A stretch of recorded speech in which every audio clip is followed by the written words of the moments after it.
चलो देखो, हम लोग क्या पढ़े थे पहले अगले क्लास में? हम लोग पढ़े थे कि मान जाओ कि ऑक्सीकरण पढ़े, ऑक्सीकरण पढ़े थे ना। ऑक्सीकरण के बाद हम लोग पढ़े अवकरण, अवकरण के बाद पढ़े हम लोग का रेडॉक्स अभिक्रिया, रेडॉक्स अभिक्रिया के बाद पढ़े हम लोग क्या पढ़े थे? ऑक्सीकरण और अवकरण में एक जगह हम लोग अंतर किए कि ऑक्सीकरण को अवकारक भी कहते हैं, उपचयन भी कहते हैं, अपचायक भी कहते हैं। अवकरण को क्या कहते हैं? ऑक्सीकारक कहते हैं। क्या कहते हैं? और क्या कहते हैं? अपचयन बोलते हैं। और क्या बोलते हैं? उपचायक भी बोलते हैं। ऑक्सीकरण में बोले थे कि ऑक्सीजन क्या होता है? जुड़ा होता है, जबकि हाइड्रोजन क्या होता है? वियोग होता है। जबकि अवकरण में बोले थे ऑक्सीजन का क्या होता है? वियोग होता है, हाइड्रोजन क्या होता है? जुड़ा होता है ना। और बताए थे कि ऑक्सीकरण अभिक्रिया में इलेक्ट्रॉन का क्या होता है? त्याग होता है, जबकि अवकरण अभिक्रिया में इसका ऑक्सीकरण संख्या में क्या होता है? वृद्धि होता है, अवकरण में कम। ये सब हम लोग पढ़ चुके हैं। आज हम लोग पढ़ेंगे ना हमारे दैनिक जीवन में, दैनिक जीवन जो हम लोग जीवन में बीतता है, तो हमारे दैनिक जीवन में ना ऑक्सीकरण और अवकरण अभिक्रिया क्या प्रभाव के बारे में पढ़ेंगे। क्या पढ़ेंगे? क्या हमारे दैनिक जीवन में ना ऑक्सीकरण और अवकरण अभिक्रिया क्या क्या प्रभाव पड़ता है, इसके बारे में हम लोग जानकारी लेंगे। ठीक है? जैसे खाते पीते हो, खाना हो ना, खाना खाते हो ना, तो हमारे खाना खाते हो जानते हो उसमें क्या है? कुछ कार्बनिक पदार्थ भी होता है, कुछ अकार्बनिक पदार्थ भी होता है। जैसे जल क्या है? जल अकार्बनिक पदार्थ है ना। लवण क्या है? अकार्बनिक पदार्थ है। वही अगर देखेंगे कार्बोहाइड्रेट, रोटी खाते हो ना, रोटी खाते हो तो ना, रोटी चावल आलू सब खाते हो ना, उसमें कार्बोहाइड्रेट पाया जाता है।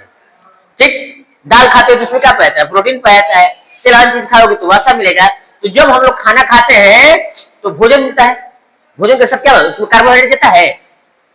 खाना खाते हैं ना, तो खाना खाने के साथ साथ हमको कार्बोहाइड्रेट मिलता है। जानते हो कार्बोहाइड्रेट क्या होता है? कार्बनिक पदार्थ है। क्या है?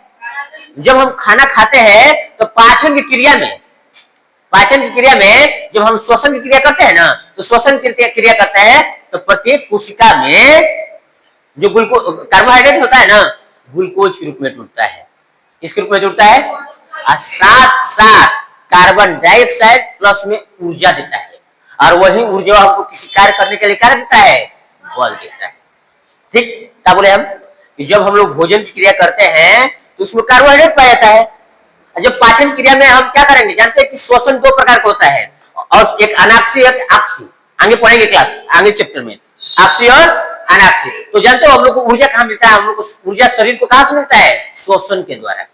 हम लोग खाते पीते हैं, अगर श्वसन की क्रिया नहीं करेंगे ना तो हम लोग को पाचन क्रिया सही से नहीं। तो हम लोग को प्रत्येक कोशिका में जानते हो कि पढ़े हम लोग माइटोकांड्रिया का पावर हाउस बोलते हैं। माइटोकांड्रिया में क्या होता है? ग्लूकोज को टूटता है तो एटीपी का निर्माण होता है। ठीक ना, याद रखना। तो पहला हम लोग यही पढ़ेंगे। तो हम लोग पढ़ेगा हमारे दैनिक जीवन में ऑक्सीकरण और अवकरण अभिक्रिया क्या पढ़ना है? प्रभाव। तो एक नंबर में पहले पढ़े क्या? भोजन का पचना। भोजन का पचना, भोजन का पचना। ठीक, हम लोग क्या पढ़ना है? भोजन का पचना। ठीक है ना। तो हम बताए कि हमारे भोजन में क्या कार्बोहाइड्रेट पाया जाता है। क्या पाया जाता है? खाना खाते हो ना, तो उसमें रोटी चावल सब में क्या मिलता है? कार्बोहाइड्रेट। तो कार्बोहाइड्रेट खाते हैं तो पाचन क्रिया करते हैं ना, तो पाचन क्रिया में जब श्वसन के द्वारा हम जानते हैं कि प्रत्येक कोशिका में ऑक्सीजन पाया जाता है। क्या पाया जाता है?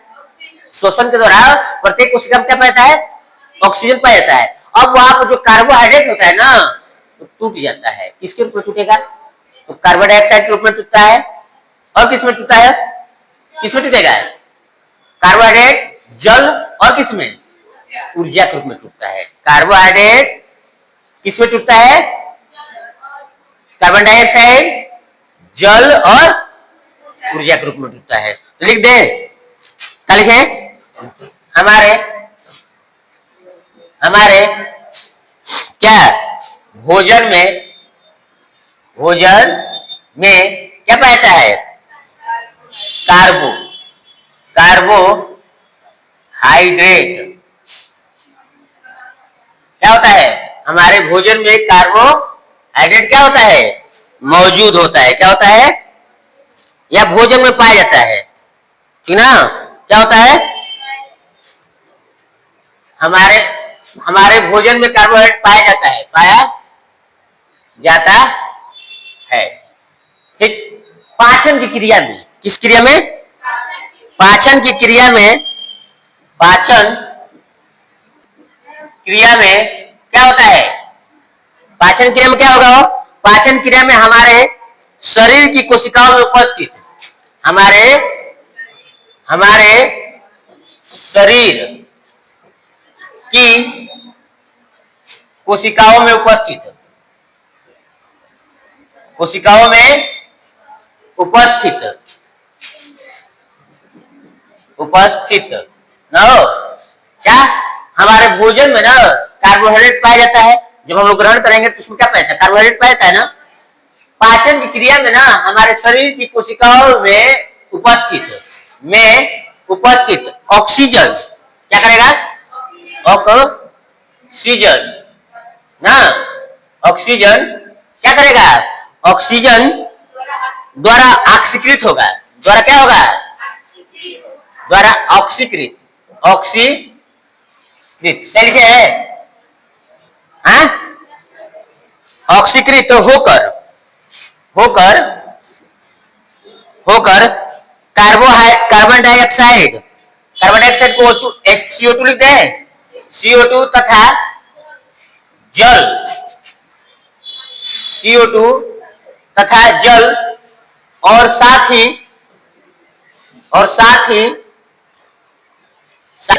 ऑक्सीजन द्वारा ऑक्सीकृत होकर क्या ऑक्सीकृत होगा? जो टूटेगा उसमें ऑक्सीकृत होकर क्या होगा? CO2 तथा जल और साथ ही किसका? साथ ही ऊर्जा का क्या होता है? ऊर्जा का निर्माण होता है, कोई दिक्कत नहीं, निर्माण होता है। ठीक है, और सुन लो, जो कार्बन डाइऑक्साइड होता है ना, श्वसन क्रिया द्वारा बाहर निकल जाता है। कार्बन डाइऑक्साइड श्वसन के द्वारा क्या हो जाएगा? बाहर निकल जाएगा। तो हमको जो ऊर्जा मिलता है ना, ऊर्जा का निर्माण होता है, यही ऊर्जा क्या करेगा? यही ऊर्जा हमें क्या देता है? हमें बल क्या करता है? प्रदान करता है। तो कुछ नहीं याद रखना, इसमें कुछ याद नहीं करना, बस याद रखना कि हमारे शरीर में हमारे भोजन करते हैं तो हमारे भोजन में क्या कार्बोहाइड्रेट पाया जाता है। ठीक, पाचन क्रिया में हम जानते हैं कि हमारे शरीर की श्वसन क्रिया द्वारा हमारा शरीर में क्या रहता है? शरीर की कोशिकाओं में ऑक्सीजन मौजूद रहता है। ऑक्सीजन क्या करेगा? कार्बोहाइड्रेट को क्या करेगा? ऑक्सीकृत कर देगा। क्या करेगा? ऑक्सीकृत मतलब तोड़कर किसमें बदल देगा? CO2 जल और साथ ही किसमें? ऊर्जा का निर्माण कर देता है। यही ऊर्जा हमें क्या देता है? बल प्रदान करता है। कोई दिक्कत? तो पहला ऑक्सीकरण और अवकरण अभिक्रिया का पहला हम लोग हमारे दैनिक जीवन में क्या उपयोग आया? भोजन के, तो पूछेगा भोजन के पचना पूछता है, कल तू लोग बोलता है ऑक्सीकरण अभिक्रिया है कि अवकरण अभिक्रिया है? अब बताओ, ऑक्सीकरण अभिक्रिया हो रहा है कि अवकरण अभिक्रिया हो रहा है? हमको बताना।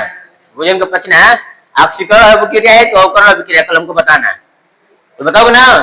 हैं, यहाँ पे देखना, इसका हम निकालेंगे तो क्या था? C6H12O6 किससे करेगा? किससे जुड़ा? ऑक्सीजन के उपस्थिति में टूटेगा ना, ऑक्सीजन के उपस्थिति में टूटेगा ना, तो क्या बनेगा? कार्बन डाइऑक्साइड बनेगा। अब प्लस में क्या बनेगा? इसका जल का ना हो, जल का निर्माण करेगा ना, प्लस में जल का निर्माण करेगा। अब प्लस में हमको क्या देगा? खूब ऊर्जा देगा। ये ऊर्जा एटीपी के रूप में मिलता है, मालूम है? एडिनोसाइन ट्राइफॉस्फेट होता है, एडिनोसाइन ट्राइफॉस्फेट। ये संतुलित है, कर लो, 6 लगा दो, हो गया। ये सुनो, जब हम लोग सांस लेते हैं, खाना खाते हैं तो कार्बोहाइड्रेट, अच्छा बताओ कार्बोहाइड्रेट की छोटा इकाई क्या होता है? ग्लूकोज। हम लोग के शरीर में कार्बोहाइड्रेट किस रूप में मिलता है? ग्लूकोज के रूप में। किसके रूप में? और जब यही को उलाट देगा, कह देगा हम लोग यकृत में किस रूप में पाया जाता है? याद रखना, ग्लाइकोजेन के रूप में। हम लोग को शरीर में ग्लूकोज के रूप में, यकृत में ग्लाइकोजेन के रूप में, पौधा में कहेगा तो कार्बोहाइड्रेट स्टार्च या मंड के द्वारा। स्टार्च या, और सुन लो, स्टार्च या मंड का जांच किसके द्वारा करते हैं? तो आयोडीन के द्वारा करते हैं। किसके द्वारा करते हैं? प्रोटीन का छोटी इकाई क्या होता है? याद रखना, एमिनो अम्ल। क्या होता है? हम लोग को शरीर में 20 एमिनो अम्ल से होगा तो एक प्रोटीन का निर्माण होता है। 20 में 10 हम लोग को शरीर में पाया जाता है और 10 खाने पर मिलता है। वसा का इकाई क्या होता है? वसीय अम्ल होता है। क्या बोले? कार्बोहाइड्रेट की छोटी इकाई ग्लूकोज, प्रोटीन का छोटा इकाई एमिनो अम्ल और वसा का वसीय अम्ल। कार्बोहाइड्रेट स्टार्च या मंड की जांच पौधों में किसके द्वारा करते हैं? आयोडीन के परमाणु क्रमांक याद रखना 53 होता है। आयोडीन का परमाणु क्रमांक और चांदी का 47। आगे पढ़ाएंगे। तो क्या बोले? तो हम लोग ये समझ में आया, खाना खाते हो ना, उसमें कार्बोहाइड्रेट पाया जाता है और ये कार्बोहाइड्रेट क्या होता है? ऑक्सीजन हमारे कोशिकाओं में पाया जाता है, उसके द्वारा टूटता है, ऑक्सीकृत होता है। तो किसका निर्माण करता है? कार्बन डाइऑक्साइड का, जल का और ऊर्जा। ये ऊर्जा हमको क्या करता है? बल प्रदान करता है। इसी बल द्वारा हम कोई काम करते हैं। इसमें कोई दिक्कत? दूसरा हम लोग पढ़ रहे हैं, ठीक ना? देखो देखो हम दूसरा पढ़ना है भोजन। देखो हम लोग का पहला पढ़े भोजन का पचना, दूसरा हम लोग पढ़े भोजन का दुर्गंधित होना। भोजन का अच्छा खाना वाना बनता है, अधिक देर तक उसको छोड़ दोगे ना हवा में, खाना बनाइए अधिक देर तक उसको क्या हवा में छोड़ देती हो ना, तो उसमें से गंध आने लगता है। क्या लगता है? तो उसी को क्या कहते हैं? बासी भोजन कहते हैं। क्या कहते हैं? क्या कहते हैं? बासी भोजन खाते हो? खाओगे टाइफाइड होगा। टाइफाइड खाना खाने से मतलब दूषित भोजन करने से टाइफाइड होता है ना? हैं? कौन होता है? साइमोनल टाइफी होता है कोई ना, कौन होता है टाइफाइड का? टाइफाइड जीवाणु होता है कि वायरस से? Bacteria virus? बैक्टीरिया होता है ना टाइफाइड। साइमोनल टाइफी कुछ इसी तरह होता है। तो हम लोग को पढ़ना है कि क्या पढ़ना है? भोजन का दुर्गंधित होना। दुर्गंधित मतलब क्या? खराब होना भोजन। क्या होता है कि अधिक समय तक ना भोजन को अगर खुली हवा में छोड़ दोगे तो उसमें से एक विशेष प्रकार का गंध आने लगता है, ठीक है? भोजन हमारा अप्रिय हो जाता है। उसी को क्या कहते हैं? बासी भोजन कहते हैं। क्या कहते हैं? इसका मुख्य कारण जानते हो क्या होता है? इसका मुख्य कारण क्या होता है? इसका मुख्य कारण यह है कि जानते हैं कि हमारे भोजन में ना वसीय या तेलहन मतलब तेलहन पदार्थ पाया जाता है। पाया जाता है जब वो क्या करता है कि जब उसको खुले हवा में छोड़ते हैं ना तो ऑक्सीजन से मिलकर वो ऑक्सीकृत हो जाता है। क्या होता है? जिससे वो भोजन क्या होता है? दूषित हो जाता है, गंध आने लगता है। क्या होता है? खाने में क्या लगता है? अप्रिय लगता है, खराब लगता है। ठीक ठीक। भोजन बासी भोजन खाते हो ना? अब मान जाओ कि किसी को कोई होगा तो बासी भोजन खा लेता है ना, हो है? बहुत लोग कम खाते हैं, तो रात को खा सुबह लोग खाते हैं। नहीं खाना चाहिए। खाओगे एक दिन खाओगे टाइफाइड हो जाएगा, दिक्कत हो जाएगा, कितना रुपया लग जाएगा, सुई लगेगा, 4-5 लग जाता है इसमें ना। याद रखना भोजन, हाँ भोजन खाने से खराब भोजन खाने से टाइफाइड होता है, याद रखना। तो क्या बोले कि जब क्या कर देंगे? खुली भोजन को खुली वायु में ना, भोजन को जब खुली वायु में ना लंबे समय तक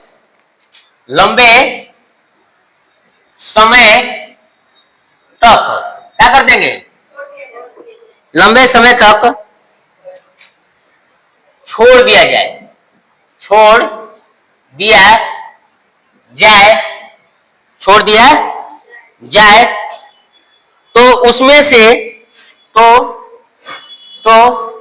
उसमें से क्या आएगा? वो दुर्गंध आएगा। क्या आएगा? दुर्गंध। कहता है दुर्गंध आने लगती है, दुर्गंध आने लगती है, ठीक है? जिसे क्या कहेंगे? जिसे क्या कहेंगे बच्चे? बासी भोजन कहते हैं। क्या बोले हैं? जब भोजन को ना जब खुली वायु में ना लंबे समय तक छोड़ दिया जाए तो उसमें से दुर्गंध आने लगती है। इसे क्या कहते हैं? बासी भोजन कहते हैं। क्या कहते हैं? ठीक, अरे ठीक है, ठीक ना, बासी भोजन कहते हैं, ठीक है? इसका मुख्य कारण क्या है? इसका मुख्य कारण है कि हमारे भोजन में वसा पाया जाता है और वसा क्या करता है? ऑक्सीजन से ऑक्सीकृत होकर क्या करता है? ऑक्सीकृत हो जाता है, जिससे हमारे भोजन क्या होता है? दूषित हो जाता है, अप्रिय हो जाता है, स्वाद में अलग अलग खट्टा उट्टा लगने लगता है ना। तो ठीक, ये लिखे इसका इसका मुख्य मुख्य कारण कारण इसका मुख्य कारण यह है कि हमारे भोजन में क्या पाया है, हमारे भोजन में उपस्थित ना क्या वसा और तेल तेल क्या होगा, काफी समय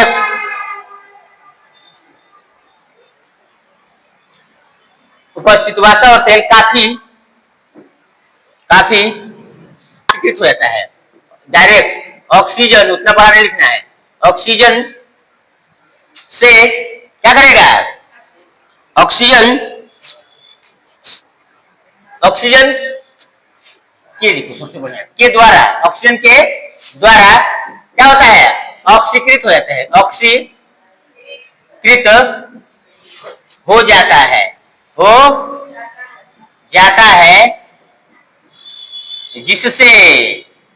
जिससे क्या होगा, भोजन का स्वाद क्या होगा, अप्रिय और गंध क्या हो जाएगा, स्वाद और गंध लिखो, स्वाद और गंध अप्रिय हो जाता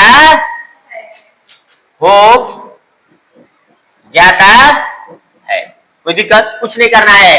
देखो जब हम भोजन को लंबे समय तक छोड़ देंगे तो ऑक्सीजन से संपर्क करेगा, ऑक्सीजन संपर्क करेगा तो उसमें से दुर्गंध जैसा, मतलब दुर्गंध यानी दुर्गंध निकलने लगता है, उसी को क्या कहते हैं, बासी भोजन कहते हैं। इसका मुख्य कारण है कि हमारे भोजन में वसा और तेल पाया जाता है, वही वसा और तेल ऑक्सीजन से जुड़कर भोजन को क्या, मतलब उसको क्या कर देगा, ऑक्सीकृत हो जाता है, ठीक है ना। इसका मुख्य कारण है कि हमारे भोजन में उपस्थित वसा और तेल ऑक्सीजन के द्वारा ऑक्सीकृत हो जाता है, जिससे भोजन स्वाद और गंध में अप्रिय हो जाता है। कोई दिक्कत, छोटा है ना, कुछ याद नहीं करना है कि लंबे समय भोजन को वायु, खुली वायु में लंबे समय तक छोड़ दिया जाए तो उसमें से एक दुर्गंध आने लगती है, जिसे क्या कहते हैं, बासी भोजन कहते हैं। इसका मुख्य कारण क्या है कि हमारे भोजन में क्या पाया जाता है, वसा और तेल पाया जाता है, और वसा और तेल क्या करेगा, ऑक्सीजन से जुड़ेगा, ऑक्सीजन क्या करेगा, ऑक्सीजन उसको क्या करेगा, ऑक्सीकृत कर देता है, जिससे उसमें क्या लगता है, गंध, और क्या लगता है, गंध और स्वाद में क्या होता है, अप्रिय हो जाता है। कोई दिक्कत है, लिखा जाएगा ना, पढ़ेगा क्या, भोजन को दूषित होने से कैसे कैसे बचाया जा सकता है, मतलब भोजन को बासी होने से कैसे कैसे बचाया जा सकता है। तो सबसे पहले सुन लो, भोजन में क्या करते हैं, भोजन में वसा पाया जाता है, वसा युक्त जो भोजन होता है ना, वसा और तेल हर चीज वाला, सब्जी बनाती हो, दाल बनाती हो, तो वसा युक्त भोजन में ना एक विशेष प्रकार का क्या होता है, एंटीऑक्सीडेंट का उपयोग करते हैं। एंटीऑक्सीडेंट में क्या होता है, एंटीऑक्सीडेंट में सिट्रिक अम्ल होता है, क्या होता है, और लेसिथिन होता है ना, क्या होता है, सिट्रिक, और क्या होता है, ऑक्सीकरण से क्या करता है, बचाता है, ऑक्सीकृत होने से क्या करता है, जिससे हमारा भोजन क्या रहेगा, खराब नहीं होगा। दूसरा क्या करना है, रेफ्रिजरेटर में रख दो, फ्रिज में रख दो, तो फ्रिज में रखो तो ऑक्सीकरण से क्या होगा, ऑक्सीकृत होने से बच जाएगा, ठीक है। और नहीं तो अगर मान लो हमारे घर में फ्रिज नहीं है, हम बहुत गरीबे हैं, क्या है, अब फ्रिज व्रिज नहीं तो कहां से, मान लो जिसके घर में फ्रिज नहीं होगा तब क्या करेगा भाई, सबके घर में फ्रिज नहीं होता है ना, तो वैसे स्थिति में क्या करना चाहिए कि भोजन को अच्छे तरह से ढक कर रखना चाहिए, बर्तन से क्या करें, अच्छी तरह से क्या करोगे, ऐसे छोड़ दिया माखी लगत रहे जाए, दे दिया कोई के ना है, माछी उछी वाला खाए, क्या दिक्कत है, पर्जित निकाल दे, देर से पते भी मत करे जाए, बाद में क्या हो जी, सब रोग हुई ना। तो सबसे पहले याद रखना, भोजन को दूषित होने से पहला बचाव क्या है कि हमारे वसा युक्त भोजन में, वसा युक्त भोजन में इसका उपयोग करेंगे, एंटीऑक्सीडेंट का प्रयोग करेंगे। एंटी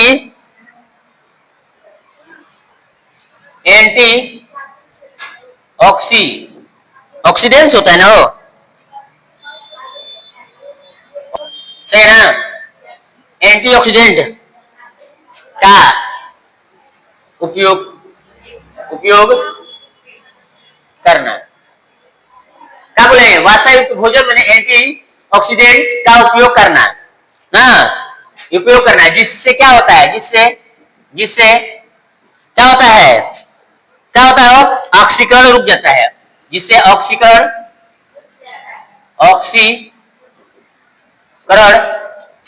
की क्रिया क्या होगा? ऑक्सीकरण की क्रिया क्या होगा? रुक जाता है, रुक जाता है। क्या बोले? वसा युक्त भोजन में एंटीऑक्सीडेंट का प्रयोग करेंगे। एंटीऑक्सीडेंट क्या होता है? सिट्रिक अम्ल होता है, और क्या होता है? और क्या होता है? लेसिथिन होता है ना। इसका मतलब उसी से बनता है एंटीऑक्सीडेंट का उपयोग करना। उपयोग करते हैं, उपयोग वसा युक्त भोजन ऑक्सीडेंट का उपयोग करते हैं, जिससे ऑक्सीकरण की क्रिया क्या होता है? रुक जाता है, और भोजन हमारा क्या रहता है? सुरक्षित रहेगा। लिख सकते हैं, जिससे ऑक्सीकरण की क्रिया क्या होता है? रुक जाती है, जिससे हमारा भोजन क्या रहता है? सुरक्षित रहता है। क्या रहता है?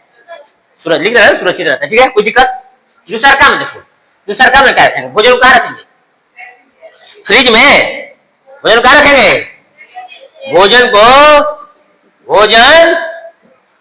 कहाँ रखेंगे? रेफ्रिजरेटर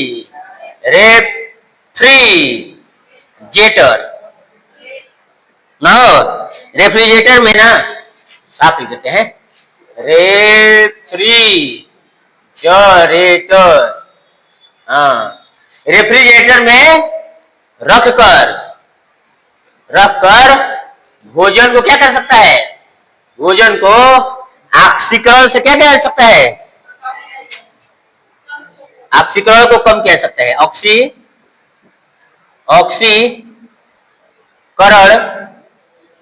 को कम किया जा सकता है,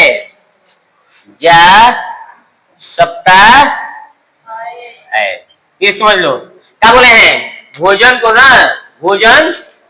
को रेफ्रिजरेटर में रखकर ना भोजन को ऑक्सीकरण को कम किया जा सकता है, भोजन का आ सकता है। कोई दिक्कत? क्या पहला क्या करेंगे? एंटीऑक्सीडेंट का प्रयोग करेंगे। दूसरा काम में किसका प्रयोग करेंगे? रेफ्रिजरेटर का। और तीसरा क्या? अब मान लो जेकरा पास रेफ्रिजरेटर ना रही है, जेकरा पास फ्रिज ना रही, वो क्या करेगी? बर्तन में ढक कर रखेगा। क्या करेगा? भोजन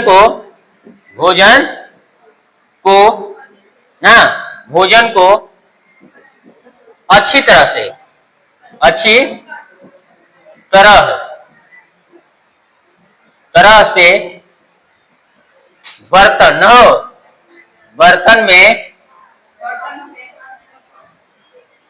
बर्तन से क्या करेंगे?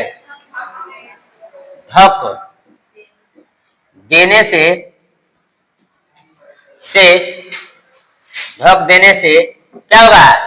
ऑक्सीकरण क्या होती है? ऑक्सीकरण को कम किया जा सकता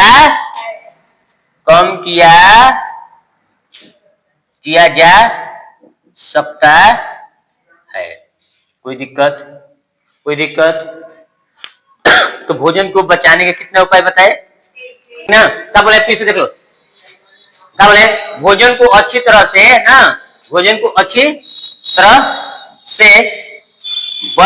बर्तन से ढक देने से क्या होगा? से बहुत हो रहा है। भोजन को अच्छी तरह से ऑक्सीकरण को कम किया जा सकता है। कोई दिक्कत है ना? तो तीनों में कोई दिक्कत? अब हम लोग दो पढ़े, अब तीसरा पढ़ेंगे। तीसरा क्या पढ़ेंगे? तीसरा संक्षारण पढ़ेंगे। क्या पढ़ेंगे? बुझा देना है। अब तीसरा हम लोग पढ़ेंगे संक्षारण के बारे में। क्या पढ़ेंगे तीसरा? देखो संक्षारण भी क्या होता है, संक्षारण की क्रिया बिना हमारे प्राकृतिक में, संक्षारण क्रिया बिना हमारे प्राकृतिक में ऑक्सीकरण और अवकरण विधि द्वारा ही होता है। लिख सकते हैं संक्षारण,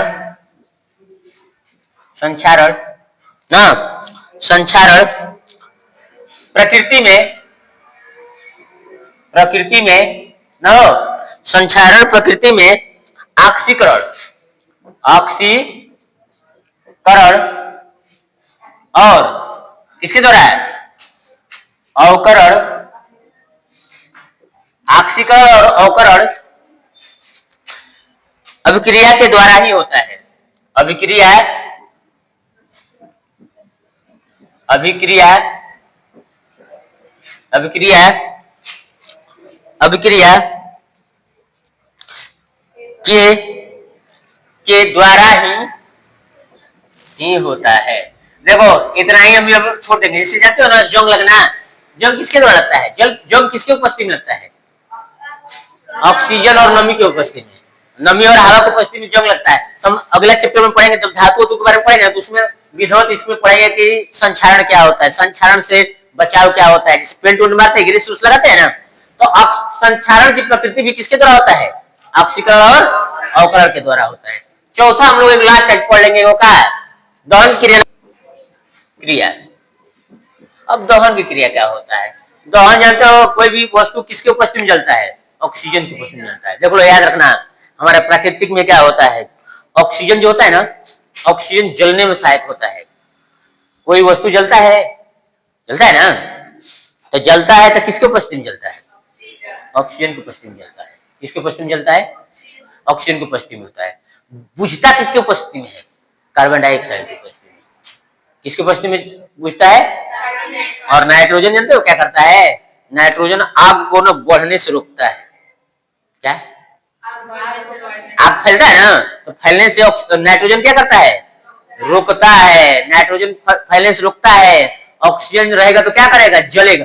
बिना ऑक्सीजन की कोई वस्तु, एकाध का अपवाद में होगा, लेकिन कोई हर वस्तु ऑक्सीजन की उपस्थिति में ही जलता है। ऑक्सीजन नहीं रहेगा तो नहीं जलेगा, ठीक है। और कार्बन डाइऑक्साइड से क्या करते हैं? बुझाते हैं। वो आता है ना सिलेंडर है ना, तो सिलेंडर में क्या, उसमें सब भरा है, कार्बन डाइऑक्साइड भरा होता है, और उसमें क्या भरा है? सोडियम बाइकार्बोनेट भरा होता है। क्या भरा होता है? सोडियम बाइकार्बोनेट भरा होता है, ठीक है ना। तो हम लोग दहन की क्रिया में, दहन की क्रिया भी क्या होता है?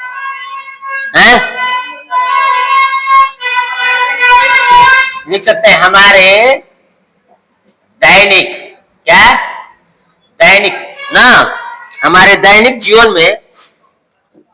में, हमारे दैनिक जीवन में ना दहन की क्रिया, दहन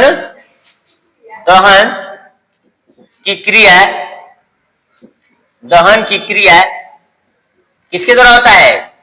दहन की क्रिया ऑक्सीकरण, ऑक्सीकरण और ऑक्सीकरण और अवकरण, अवकरण, ऑक्सीकरण और अवकरण क्रिया द्वारा ही होता है। ऑक्सीकरण और अवकरण क्रिया द्वारा ही होता है। फिर से समझ लो क्या कर रहा है, कह रहा है ना कि हमारे दैनिक जीवन में ना दहन की क्रिया जो होता है ना, ऑक्सीकरण और अवकरण के, अवकरण द्वारा ही होता है, ठीक ना। क्या बोले हैं? तो सुन लो, दहन क्या होता है?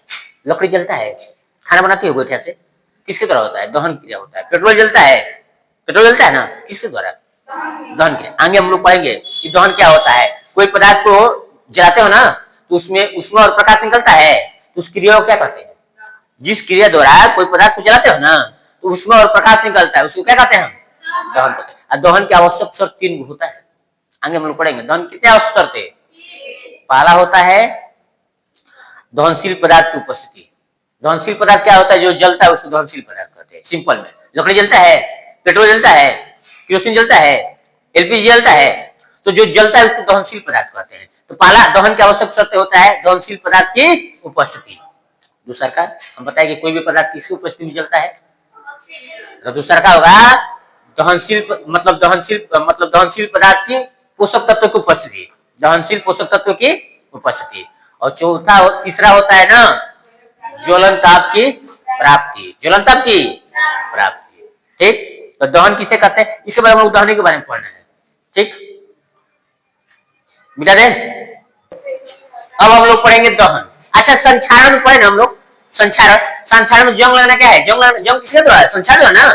और दहन में क्या पढ़े, लकड़ी जलता है, सब दहन में आएगा। ठीक है, अब हम लोग पढ़ेंगे दहन क्या होता है। दहन के बारे में देखो, कोई भी वस्तु किसके उपस्थिति में जलता है, तो कोई भी वस्तु ऑक्सीजन की उपस्थिति में जलता है ना, तो ऊष्मा और प्रकाश देता है, करता है, उस क्रियाओं को क्या कहेंगे, दहन कहेंगे।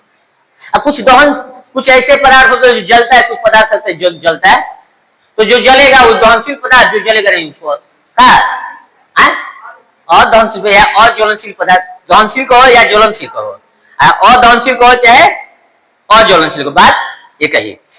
तो क्या लिखें, देखो लिख सकते हो वैसा ना, चलो वैसा पदार्थ न हो, पदार्थ जो ऑक्सीजन के उपस्थिति, ऑक्सीजन के उपस्थिति में क्या होता है, उपस्थिति में जलने पर क्या देता है वो, ऊष्मा देगा ना, ऊष्मा से लिखे हैं, ऊष्मा और क्या देगा, ऊष्मा और प्रकाश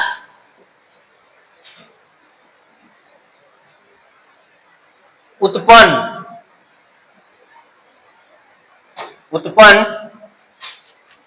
करता है। वैसा पदार्थ जो ऑक्सीजन की उपस्थिति में ना जलने पर ऊष्मा और प्रकाश उत्पन्न करता है, तो उस क्रिया को क्या कहेंगे हम, तो उस क्रिया को क्या कहेंगे, दहन कहते हैं। लिखवाने का अलग अलग तरीका हो सकता है, दहन कहते हैं।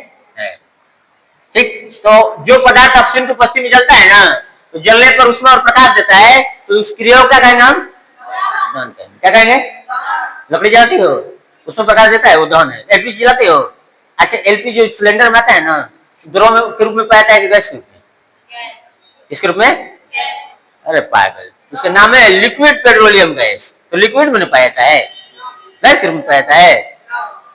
तो दहन क्या होता है, वैसा पदार्थ जो ऑक्सीजन की उपस्थिति में जलने ऊष्मा और प्रकाश उत्पन्न करता है, उस क्रिया क्या कहेंगे हम, कोई दहन दो विगत। अब कुछ हम पढ़ा देंगे दहनशील पदार्थ को, क्या पढ़ेंगे, जैसे ले सकते हैं C प्लस मिलकर क्या बनेगा, प्लस में क्या बनेगा, ऊष्मा, प्लस में क्या बनेगा, है प्रकाश देगा, क्या बनेगा। अब सुनो, एक कार्बन है, ये क्या है, जब कार्बन को ऑक्सीजन की उपस्थिति में जलेगा तो क्या बनेगा, आगे की बात सुन लो, ये कार्बन डाइऑक्साइड ना अम्लीय होता है, किस प्रकृति का होता है, ये ना विषैला नहीं होता है।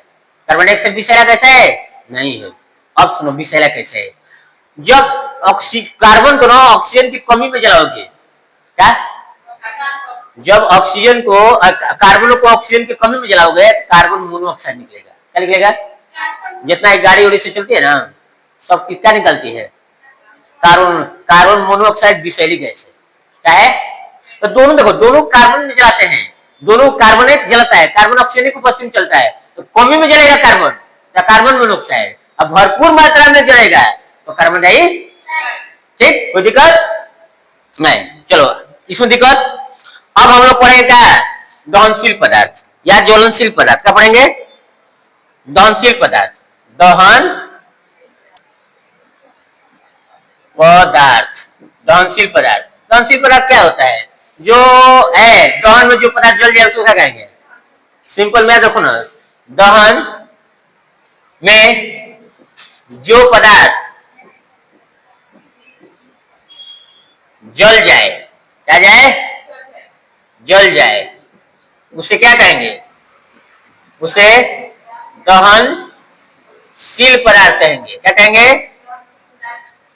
पदार्थ कहते हैं। कोई दिक्कत?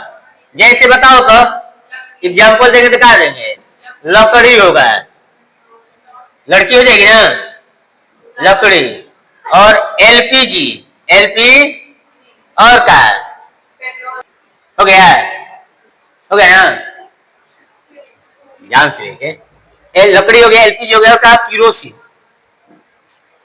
ये सब क्या हो गया? हो दहनशील पदार्थ हो गया, ठीक ना?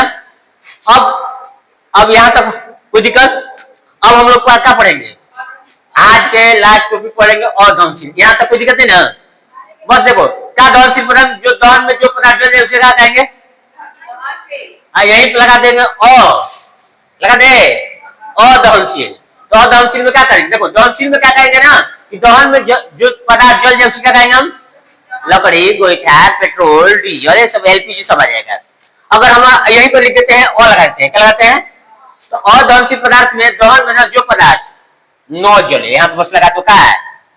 न पदार्थ जले, जल, हाँ जल जाए, सही था, जल जाए। यहाँ पर दहन में जो पदार्थ न जले, वहां पर सही था, जल जल वहां पर टॉपिक सही चल रहा है। तो उसे क्या कहेंगे? वो अदहनशील कहेंगे। क्या कहेंगे? दहन में जो पदार्थ न जले, जलती नहीं ना, देखो किसी को नहीं जलती है ना? जलती हो तो जलती हो दहनशील हो, नहीं जलोगे तो अदहनशील होगी। दहन में जो पदार्थ जले तो उसे क्या कहेंगे? लोहा हो जाएगा, ईंट हो जाएगा, धातु हो जाएगा आदि। कोई दिक्कत? क्या बोले हैं? अदहनशील में क्या हो जाएगा? पत्थर हो जाएगा, लोहा हो गया, होगा, धातु हो जाएगा, सब हो जाएगा ना, जलेगा नहीं। कल हम पढ़ेंगे दहन की आवश्यक शर्त। आज क्लास बंद। समझ में आया? समझ में आया?